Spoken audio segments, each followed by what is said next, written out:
Women don't support other women. And I still hear that over and over and over. Welcome to Reimagining You. Today, my guest is someone who hasn't just studied women's leadership, she's helped define it. Sally Helgesen has spent decades elevating the conversation around inclusion, ambition, and what it really takes for women to rise. What's the personal mission that kept you grounded all these years? It's really been about 40 years, and the mission has been consistently the same. I've been able to pursue that mission in many different kinds of ways. And we try a lot of times to include female, whether it's in the field, whether it's in the office, whether it's management. And just the attractability is not there. What research shows is that decision-making is better on teams and units and divisions when you have a balance of men and women. Is women handle pressure better than men in a workplace environment? They often get dismissed as too emotional. Generally, I have seen happen is when there's a lot of pressure, men fall into line. How did it come by that you started thinking about that subject and build that credibility? My mission as a writer is making complicated ideas simple. That's it. And I think that simplifying ideas is really one of the ways of showing empathy for an audience. You don't want them to have to work too hard. You did the work, figure it out. Now let them enjoy the fruits of that.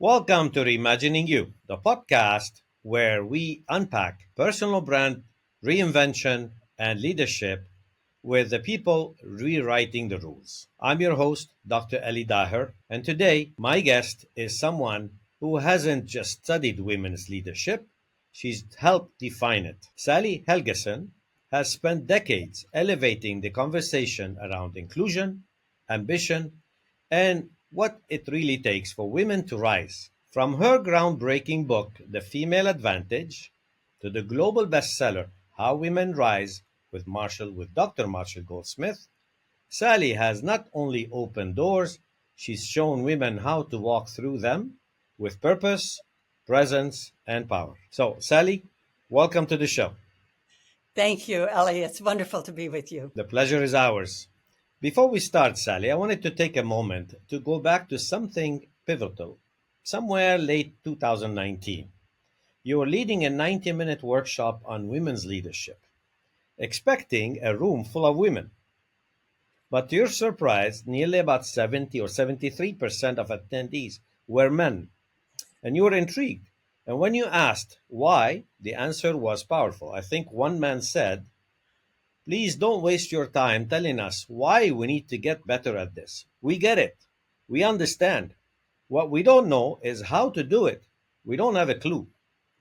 And that moment, I think, so revealing, exposed a major gap in how we talk about inclusion, right? The lack of clear, actionable guidance. And instead of just identifying the problem, you wrote Rising Together, right? A book that doesn't just talk about diversity, it equips people like me and others to actually build inclusive behaviors across gender, race, and generations. Is this fair description? This is an exactly fair description.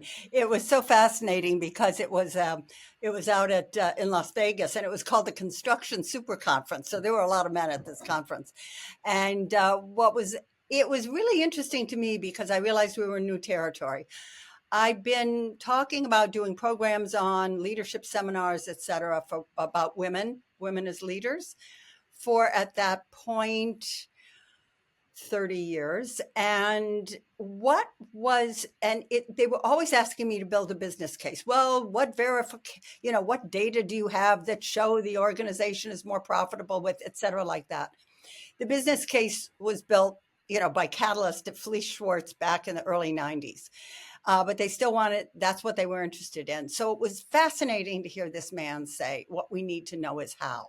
And I got very excited because I've always felt that all the inclusion initiatives, et cetera, were too focused on unconscious bias rather than on behaviors, which are more easily perceived by people. So I thought, thank you for this idea. I am going to address the how in my next book, which was Rising Together. by focusing on behaviors. Wonderful, wonderful. Let's talk about mission. You know, in my personal branding book, I speak about 10-step process, but everybody, every executive, man or woman or gender neutral, wanted to start, discover their brand or build their brand. They have to start with a mission, right? For you, you have spent decades helping women redefining leadership. But what's the personal mission that kept you grounded all these years? I mean, how has this mission evolved or simply deepened? It's really been about 40 years, and the mission has been consistently the same. And it is to help women to recognize, articulate, and act on their greatest strengths, and to help organizations go through the kind of cultural changes required to be able to recognize the contributions, the distinctive contributions Mm, that women can make. So that's been consistent. It's been aimed at women, it's been aimed at organizations, and it hasn't really changed. Yes, it has deepened, and yes, I've been able to pursue that mission in many different kinds of ways, in terms of women's vision, in terms of women's strengths, in terms of in how women rise, what gets in women's way. But mm. that's been consistent. So the second step in the mission, after the mission, is really your edge or what makes you credible, develop the authority on speaking about women leadership, about inclusion. So you were writing about inclusion long before it was even mainstream. I'm going to ask you before we go to your authority, what's one perspective or idea that you held early on that the world is only now catching up to? The perspective that I held early on, and which did not really break through for a while, was that women and also other outsiders to the mainstream leadership of the organization often have distinctive gifts. With women, these include, skillful relationship building, a bias toward direct communication, uh, a, Mm, knowing in their bones the kind of value that diverse people and outsiders can bring to an organization because they themselves know what they have to bring. Many, many different talents. But what struck me, and this struck me in the late 1980s, is that these talents, these skills, which were not really considered leadership skills back then. In fact, if you talked about relationship building, they say, "Oh, those are soft skills; those aren't leadership skills." mm, mm. But that they are particularly needed in today's organizations because of the nature of the knowledge economy, where people have to be Yeah. motivated from their hearts in order to give their best ideas. And the organization is far more dependent on the knowledge of their people than they are on the value of the machines that they have because of the falling costs of technology. And also in a global economy where you have highly diverse workplaces everywhere. This is not, people in the US think this is a US thing. No, you No, no, travel it's around the not. world and you see it's not.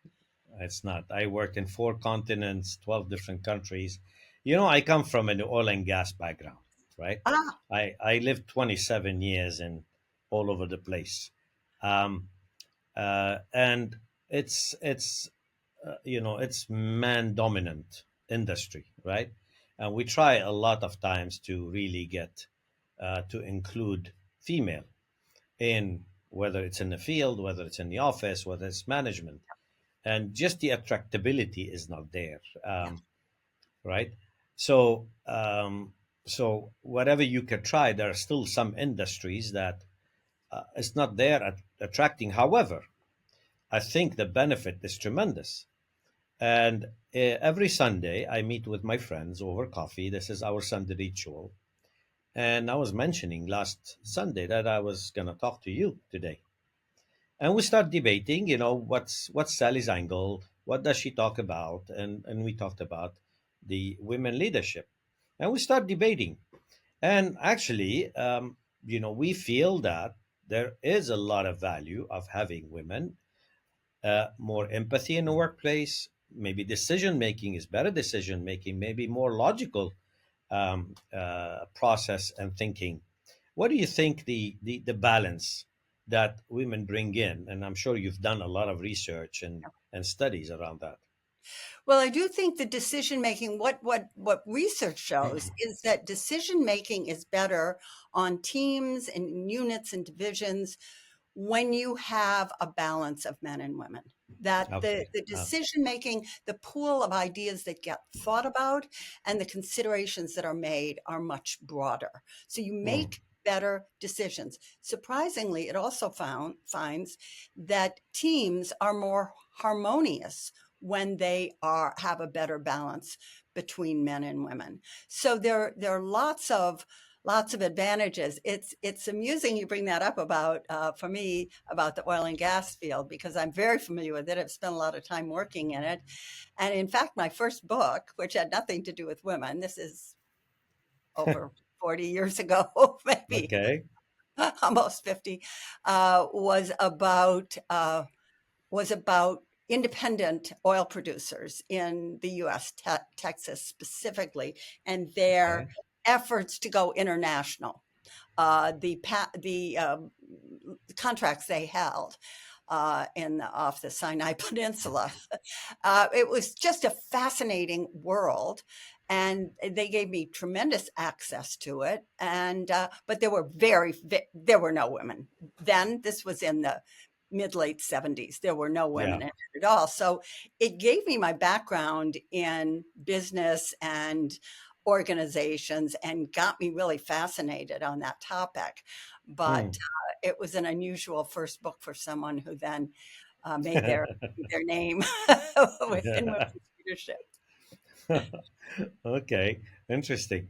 Um, so one more item there I'm thinking about, which is uh, what about working under pressure? I think that was one item that came up as well during our discussion. I think, is women handle pressure better than men in a workplace environment?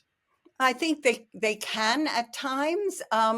They often get dismissed as too emotional, Ah, as you know. I'm sure you've heard that one, and mm, there often is a certain passion that comes through, and they may need to be, you know, persuaded in a different kind of way that an idea is good. But again, that speaks to better decision making.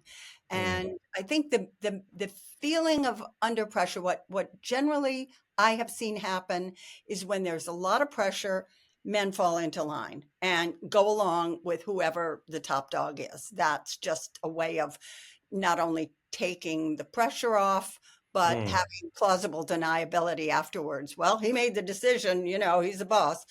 But women are less likely to do that. They're more likely to continually advocate. So I think that Okay. sometimes they may not be feeling the kind of pressure, but it will manifest differently. And that can be harder for men to deal with. Not saying that's true in all cases, but boy, I did a lot of work with Chevron, for example. And I remember the woman who was the manager of their whole Kazakhstan gas discovery. And this, she was very good at dealing with pressure, but she had real personality about it. She wanted to hear what everybody had to say. Okay. All right. Well, you can tell that this subject of women, men is always, Oh, fascinating, and, it fills the room and it consumes hours and hours of discussions. But today is really about personal brandings, about you, yeah. your journey, and our audience and viewers. What can they learn from your journey? So, appreciate that. So, I mean, the second item after the mission is really your edge or your authority. Obviously, you've got work for 40 years or 4 decades around women leadership. So that you can probably, I'm sure you can claim authority and credibility on that field, correct? I mean, I'm looking at other people like um, typically executives, which is most of the audience and viewers. Yes. Um, they're thinking of, okay, I live in a comfort trap. I'm living in that side of the world with my business card, my title, and a nice company name with some perks. I'm comfortable. But then when I leave that place, I become a PIP, a previously important person, right? So, and then I start struggling. I have liabilities, I have family, I have kids, I've got responsibilities. I'm stuck. So my advice to them always is build your personal brand while you're working. You have a lot of value, you have a lot of knowledge, put it out. And typically people stay in their lane, they swim in their lane, and if they're in this industry or in this function, they build momentum, they go out in the open and claim thought leadership Yeah. into that and make it visible. Now for you, started 40 years ago, how did it come by that you started thinking about that subject and build that credibility? I think I realized early on that I had to build credibility. It had to some degree to do with making a shift from being just a writer, as I thought of it, to also being delivering programs, what we now call master classes, seminars, etc., on women's leadership, mainly with women in organizations or in associations, but also for companies. So there would be men there, and they would try to, I would try to convey an idea of the value that existed in terms of their women. So I had to make that shift, and I had to figure out how to get that voice on the page, which I would spend a lot of time working to make as clear and as simple Mm, as possible. That's always been sort of my mission, if you will, as a writer, is making complicated ideas simple. That's it. simple So you have to dig down a lot and for us really, to understand it. yes, work on clarity, work on being as concise as you can while keeping the impact. So that's what I knew how to do as a writer. I've been writing since I was a teenager, but uh, to convey that in a voice, speaking, and to learn to facilitate and engage with groups was a challenge at the start for me. And what I realized is that I had to use that same process, which is to focus on making the ideas simple and making them as practical as possible for the audiences that I had. And that if I could focus on that, not dumbing ideas down at all, because that is, comes off immediately as condescending. And I think that simplifying ideas is really one of the ways of showing empathy for an Yeah, audience. You yeah. don't want them to have to work too hard. You did the work, figure it out. Now let them enjoy the fruits of that. So that was what my challenge was. And once I realized, excuse me, that the process that had served me in writing and the goals of clarity and simplicity and practicality would be the same, then I was able to sort of establish a more holistic or cohesive is really brand, because that's what I heard from people. Oh, I know the voice in your books. It's the same voice that you have when you speak. And that was very gratifying to me because it showed me I was on the right track. Mm. So it's really a focus on audiences and trying to help them get as clear as we could. Okay. Okay. We before the show we were talking about the digital space and the non-digital space. So we I come from the knowledge economy. I assume you do the same. You are coming from the same knowledge where we studied, we amassed knowledge in school, university, workplace, and we part knowledge, we share, we train, we mentor, we apply. Today, we have an attention economy that is now in the make, right? all the content online, the social media, people consume content. So we're at the intersection between a knowledge economy and the creator economy, or the attention economy. So I call it a hybrid economy. That's good. Okay. So you like books, you still publish books, you write books and become bestsellers. I'm on my second book, I just published it. But where do you think the role of the book is, or where is it going to be? I mean, we're still going to publish books and print them. Um, what do you think of the transformation to the hybrid or even the attention economy, and how are we going to be impacted with? Well, books, I mean, people send me their books on leadership for, just to keep me in the loop or because I've given an endorsement. And I will tell you that I get 10 or 12 books a week. So I don't see it as going away. It Okay. is foundational content. That's what you have there. It's Hmm. content that you are required to really think through so that it is in that thinking through process, it comes to have great value. This doesn't mean it's the only way to do it, but that Hmm. gives a person foundational content that they can use in so many different Okay. ways in programs, in virtual programs. Marshall has that Marshall bot that, a lot of that, what he conveys in that comes from that foundational work he did with Mark in writing those books, especially What Got You Here Won't Get You There and Triggers. Of But I, course. I, I think that it will not go away now. Will books all be, printed, or will they be, in various forms that we read on the internet? I can't predict that. I have noticed that even independent bookstores are coming back. So I Hmm. don't see it as disappearing, but I see it as in some ways being almost more powerful than it has been traditionally because it has more ways to reach bigger and broader audiences. You have 10,000 women in Bangalore that you're talking to in an event that has all kinds of technology bells and whistles because they're, young women who are Yeah. from the continent of India. They are really early adapters.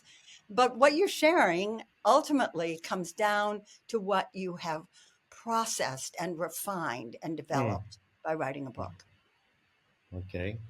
Well said. I mean, I'm definitely, it'll be always a reference. It'll be a foundation, as you said, foundational knowledge. Talking about Marshall's bot, and I did tell him that I wake up every morning on this Marshall-Goldsmith.ai, and I listen to his voice giving me three thoughts. It's like his father, the fatherly figure, telling me, "Son, do this." Three things every day. So I mean, Exactly. it's amazing, and I love it. Yeah, people love that. People love that. And what's fascinating about those kinds of things, when we were in the early age of digital tech, people would say high tech or high touch. It combines it now. That's what you're really beginning to see. And Yes. people who use MarshallBot, for example, feel very, very connected to that and connected to him in a way. And that's true in all kinds of things. I did my recordings for the audiobooks have Mm, been very, very successful. And what I get is people say, I feel like I know you. I feel like I know you. And in fact, yes. Ellie, this was interesting because my work was in person. I did events in person and I didn't like webinars. I thought they were boring. But when we had to switch in the pandemic, I found a very interesting thing, which was that before, when I do talks, keynotes, whatever it was, people would come up to me and afterwards say, "You're such a skillful speaker," and stuff like that. Well, I've been doing it a long time. Mm, Uh, but when we switched to this, people would write and say, "I feel like I know you." And I think it was because you have your head right there, and it's often full screen. And that gives people a feeling of intimacy. So there's a lot of, I think, intimacy that comes through in some of these media that isn't Mm. really acknowledged or talked about. Great, great. So for our viewers and audience, really, use the medium, but use multiple channels, right? So you're gonna write, you're gonna author, whether it's a book, an article, an editorial, whatever. Put your thoughts out there. Put your, claim your thought leadership, whether on paper, whether online, digitally, or in conferences. But get it out there. Claim that space. Yeah. You've got a lot of value to give. Give it, share it, and tell the world about it, right? So Yes, absolutely. Yeah, that's it. It's a much better era. I can say that yes, than it it was. disseminates the information much faster, much quicker. The problem is decipher the noise from the Of true course. thoughts, right? Yeah. Yeah. Yeah. I'm gonna talk about your trips to various countries, working with leaders in 37 countries. You just mentioned India. Um, how do you manage? I mean, well, not manage, but would you, when you go and do a workshop or you do a speech or you do any kind of event, do you see cultural differences in how um, the the knowledge or your thought process that you have developed in the US when you go to Asia or South Asia or the Middle East, do they differ? Did you see clashes? Did you see commonalities? How do you manage all this? The commonalities have always and continue to take my breath away.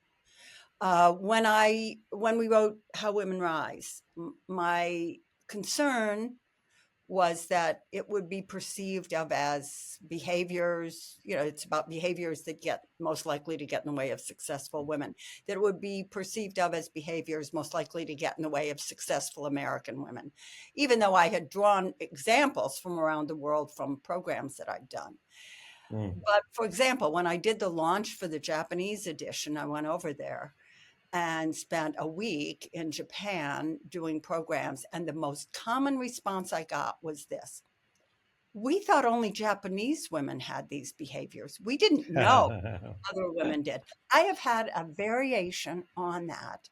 Mm. And the extraordinary thing, and especially with this book, because we sold in 26 languages, so it had that big impact. And I had the opportunity to do a lot of in-person and virtual work, ranging from Brazil to Turkey to India and China, et cetera. And obviously Japan, Korea, whatever. It's been quite remarkable. But that is how it got picked up. So what I have always tried to do, because my work has been fairly global from the start, because I had a lot of publications in different languages, never 26, Mm. uh, is that I try not to really think about overemphasize cultural differences, but really focus on, what is human? What experiences have we shared? We may have had different experiences in terms of the details, but the impact is often the same, that impact on us as human beings. So that's what I try to focus on. And I think that interestingly, a lot of, colleagues I've had who've talked about, I'm so nervous, I've got to do this thing in, Shanghai. I don't know how this would be received, et cetera. They're focusing on cultural difference, not commonality. And they also want, in a very explicit way, to be seen as empathic with the Mm. local situation. But I think the way you get, I mean, I know this from personal experience, the way you are perceived of as empathic is because what is true in the deep kernel of what you're sharing is true for humans. So that's what people pick up on. Whereas trying to parse the cultural differences and, obviously you want to be aware of the political situation, et cetera, without addressing it. But I think that does not come off as empathic. It comes across as what it is thinking about difference, not thinking about, a similarity, commonality. Okay, that's interesting because, if I worked in various countries as well. And the issues, not issue only, the issues that I see is that, and that's why I asked you, you come from North America. People or leaders come from North America to do workshops in, let's say, sales in the Middle East or selling in Asia, Southeast Asia in particular, right? The dynamic of selling, the dynamic of conversation is completely different. Yes. It's not confrontational. You have to sit in majlis. You have to, earn the trust, warm up the relationship, and then you evolve. So a lot of companies that I've seen, they actually bring in speakers, workshop leaders from North America to conduct those workshops.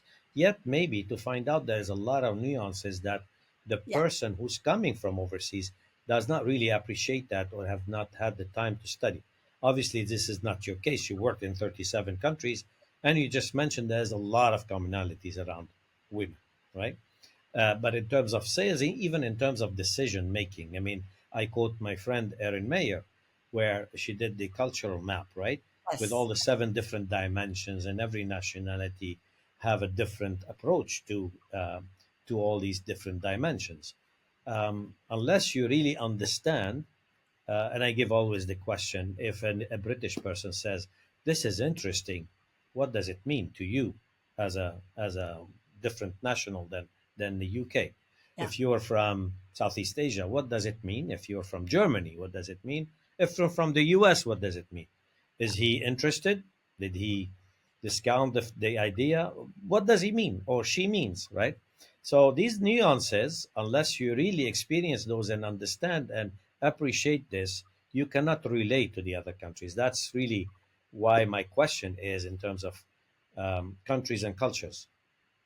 I understand that. I maybe the work I do is different because it's so personal to people, and we have those commonalities.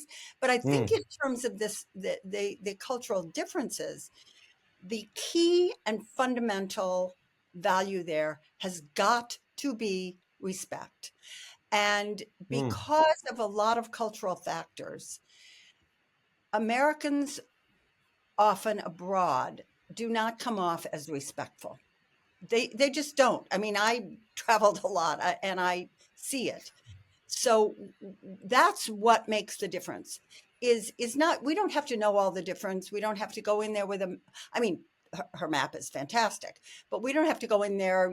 Japanese are this and they do this. And yes, bring your mm. cards if you're going to Japan. Obviously, business cards, they're useless here, but I think it's just feeling respect and curiosity about someone's culture. So understanding, like your your thing about what does it mean if you say it's interesting, then Mm. you can always just say, what is it that intrigues you about this idea? And then that will give you more of a clue as to what they Of mean. course. So just There you don't go. go in there assuming Hmm. that what something means to you is always going to be the same thing. Be curious and be very respectful of everyone. Very well said. Very well said. Thank you so much. This is to the point. Thank you.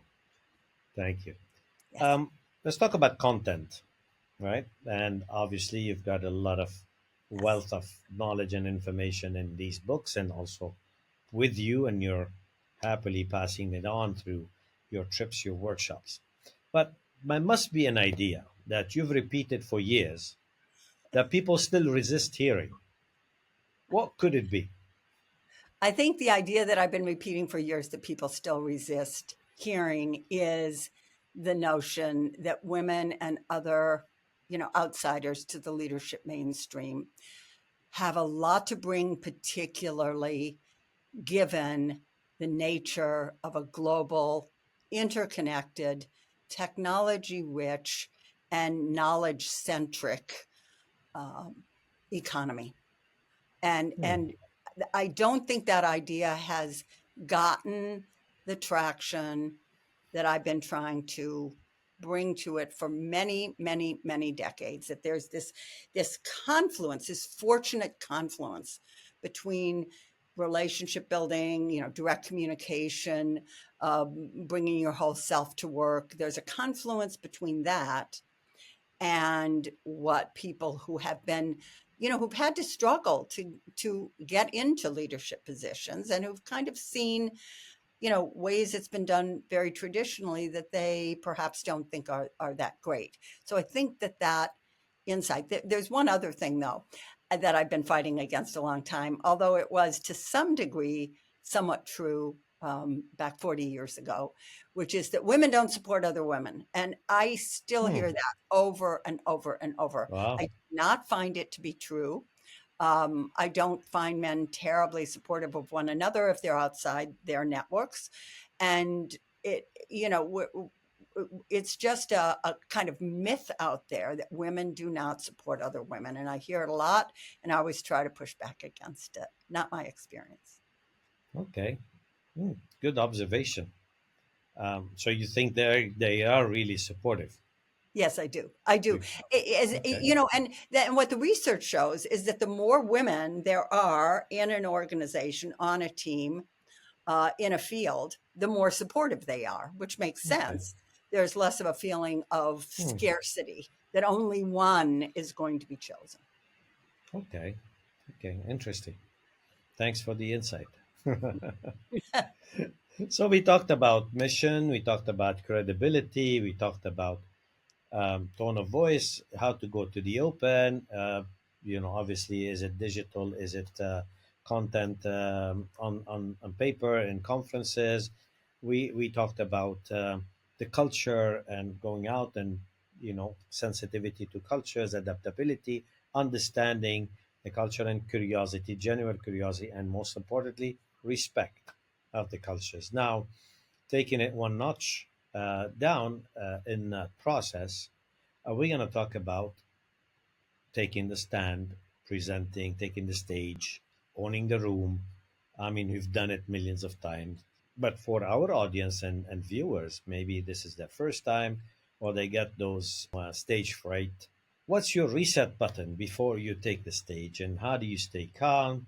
How do you be relaxed? Give us some tips.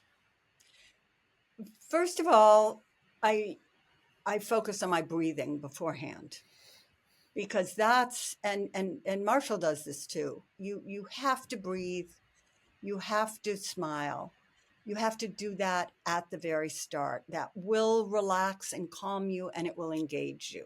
So that's number one. For myself, as I'm going into a room, I look around the room, I look around the audience, and I think, some of these people are going to hear something today that is really important to them. So then that gives me a feeling of impact before I go into the room. And I really ask a blessing on everyone in the room, rather than, oh God, please make me good. It's like, let these people, I wish the best for them, on everybody in the room. So those things tend to relax me. I've learned a lot over the years, because I've made every mistake. I've bombed. I've been a dud. It's happened, and those things you learn from, you really learn from them. And for me, what has been most problematic is this desire to, not desire, but this compulsion to over prepare. And when I over prepare, I kind of work myself into a state where I'm not going to connect with the audience. But, the other thing is, you can always, the reset, when you perceive that people are not engaged, it's really important. Sometimes if you're not experienced, you think, oh no, they don't like me, okay, fine. What you want to do at that moment is to say, how is this working for you? Is this helpful in your specific situation? Is there a way it could be more helpful, what I'm saying, in your specific situation? And if nobody raises their hand, because they're like, they don't want to do that because they don't want to sound like they're contradicting the speaker. So you can call on people and say, how about you? Stand up, tell us how this how this resonates with your experience. And Engage the audience. Yeah. yeah, just do that and engage them in a way that's not critiquing you, but adding things that you can then build on that may be better for them, because your information coming in about what they need is sometimes quite wrong. You've received it through a biased filter. You've received it through the head of the HR who wants them to resonate with certain things, but they don't. That's not to beat up on head of HR, but we all have our objectives, and the people in the Yes. audience don't necessarily go along with that. Powerful tips. Mm. Powerful tips. I mean, breathing, staying calm, gauging the room, looking at the room, understanding that people there is to, take something and benefit from that. Yeah. I think this is powerful. No, I think Marshall did say that as well. If I can contribute a small idea to a person that could change his life or her life, this is a mission accomplished, right? He's not going to change the world, but one piece at a time, which is great. Also, when you gauge the room and you see people not really engaged, approach them, talk to them, clarify, and see how you can fine tune. This is absolutely great. But you mentioned that you've done some bombs there, here and there, and you bombed meetings and whatever. So tell us some, an instance, maybe if you can recall, when you lost it in a room. Well, you may have read in the opening of How Women Rise, I talked about how Marshall and I were co-presenting it was actually a women's leadership conference at a major military hardware supplier. And I was nervous about it. I was nervous to be presenting with him. This is about 15 years ago, maybe 20. And so I got to my hotel room early, and I had dinner in my room. I had some friends there in the town we were presenting in. But I had dinner in my room and went over my notes and, updated. I think it was a 3-hour conversation. And, I was quite uptight, and Marshall was coming in very late. So we all met in the lobby. He'd forgotten his pants, so we had to drive around, and he was wearing cutoff jeans. We had to drive around and find some pants for him. And then we got to the event, and he, fell down when he was coming out of the men's room. And it was kind of a disaster, but he was so there. He was having a blast. He wasn't worried. He wasn't nervous, and he wasn't so sticking to his notes. I was sticking to my notes because I felt like I had to get all my content in and share it and all this sort of stuff. And then toward the end, he said, he had a beeper. This shows you how long ago it was. He said, I just got a note. My flight is at a different time than I thought it was. Sorry, I got to leave. You're in Sally's capable hands. He left. They gave him a standing ovation. So I soldiered on and got through everything and felt, very responsible. And I got nice applause. And I thought, okay, this clearly, I need to learn from this. And what I realized really is that I was demonstrating what a stressed out, somewhat nervous woman in a good position looked like. And they already knew that from their own experience. They wanted to enjoy themselves. They wanted to have a good time, in addition to learning, as Marshall says, that one thing that they take away, because people usually only take away one thing. So I thought, the biggest mistake I made was probably staying in my hotel room last night. If I'd gone out, had a wonderful Italian meal in Providence, Rhode Island, which there are a lot of them there, it would have gone differently. So it was a big learning from me. I felt like I was a bomb. I wasn't, really a bomb, but I didn't, the audience didn't resonate so much with me and how I was delivering. Fascinating. That's a good story, and it's in your book. Yeah, in the beginning of the book. Yeah. Hilarious. Then we go further into the 10-step process. We talked about now owning the room. We're going to talk about networking, right? Yes. So once you have to build your network. And typically people, our audience and viewers, executives, they go to trade shows, even they go to conferences, or even within their social network, right? And you present your business card, either digitally nowadays or physically, like in Japan and other countries. Um, and then a person that is receiving on the receiving end reads the card and asks you, "What do you do?" Or you ask him or her, "What do you do?" And if they tell you, "Well, I work doing this for that company," and if you don't see and feel that the person is interesting for you, or you're going to get something out of him or her, typically you say, "Well, pleasure meeting you," and you move on to another person so you can walk the room. And that's how most of the corporate world have been taught, right? You move on, you work the room and see who could be useful for you. Until I met on one of the podcast sessions or episodes, Adrian Gostick, Yeah, which you know, of course. right? And he has changed my perspective. He says, well, people that are great networkers, they reflect on you when you're talking and describing what you do is, what can I do to help you Yeah. rather than take from you? So I think about things that I could propose. Maybe I connect you to this person, or I can guide you to this place, or I can give you an idea or a thought. And then if you like that, you might do reciprocally and then, do the same for me. And that has changed my philosophy on networking. Now, what is yours in networking, particularly around women in leadership, where really in the rooms that it's not built really for women in mind sometimes?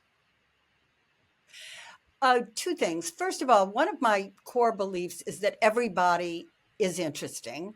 It's just you haven't asked them the right questions. And I Okay. think these events where what do you do is kind of an intrinsically uninteresting question with most people. If you do something like, women's leadership and I write books and do programs, people are interested. But if you say I'm the head of accounting for whatever, most people aren't going to be immediately interested. So I think the important question is never to ask somebody what you do, but say, what are you working on now that you think has real potential? What are you working on Hmm. now that has you most excited? What in your life has you most excited?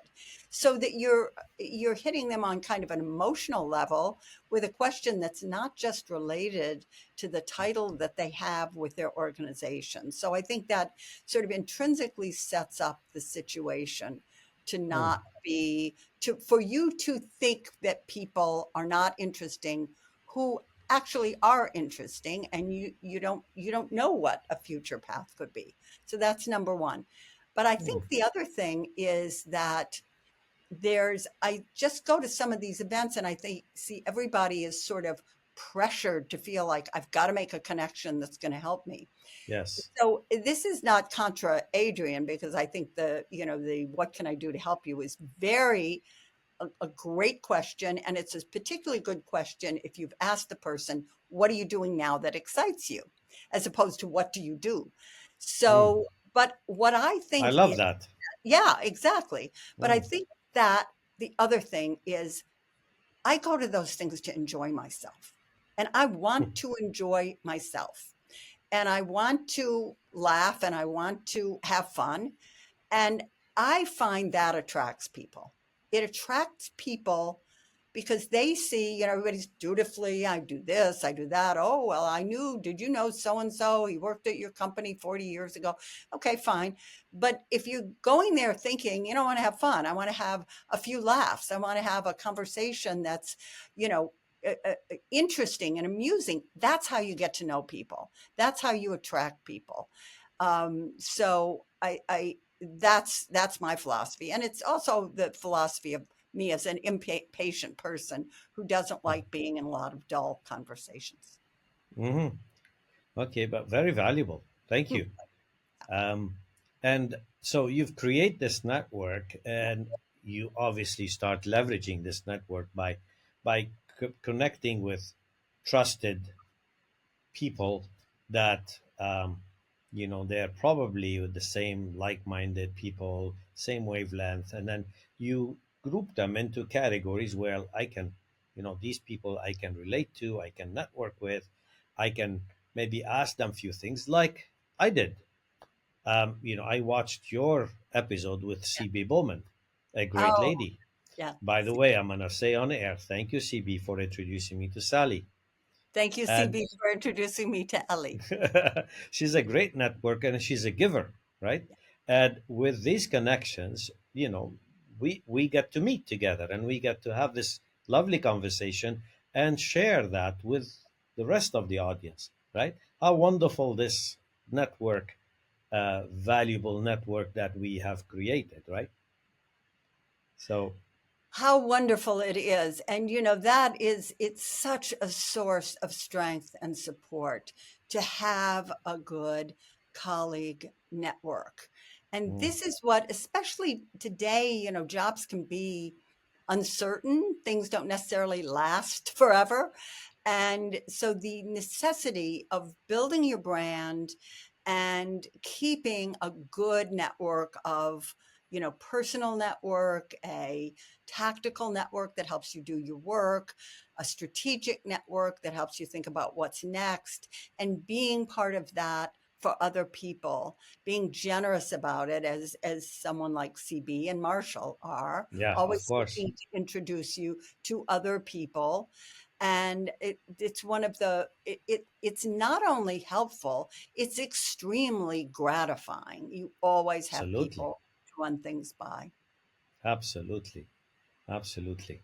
We're coming to the end of our episode, and I normally end with an advice from you.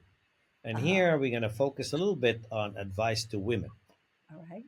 So if someone is listening and is unsure how to rise in their own path, what would you tell her? I would tell her to really think very clearly, first of all, where we started off about what your mission is, because having a clear and distinctive mission is so important. It helps us make the right decisions, what opportunities to accept, what ones to turn down. So the question around mission is really a question around intention. Mm, What do you intend to be your chief contribution to the world? That's the question.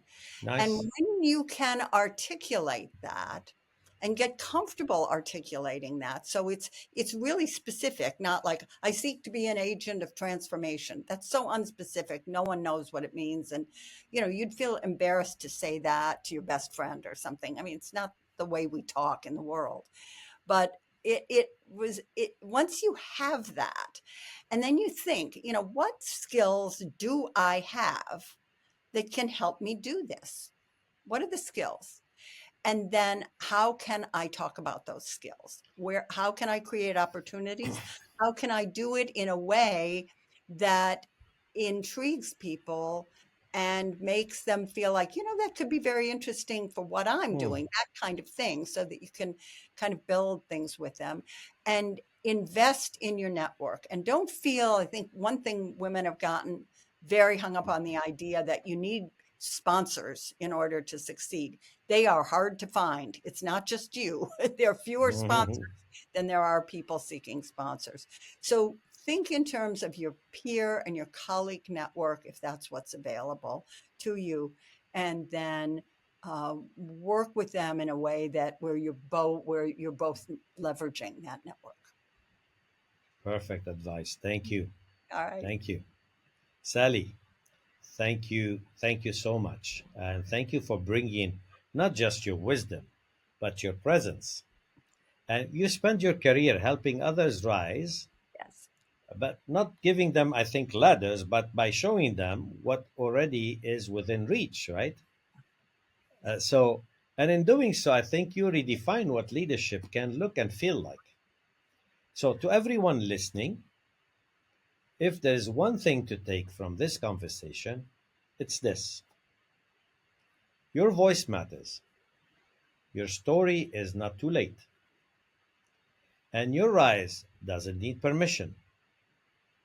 So, if you enjoyed this episode, don't forget to share it, spread the word, and subscribe.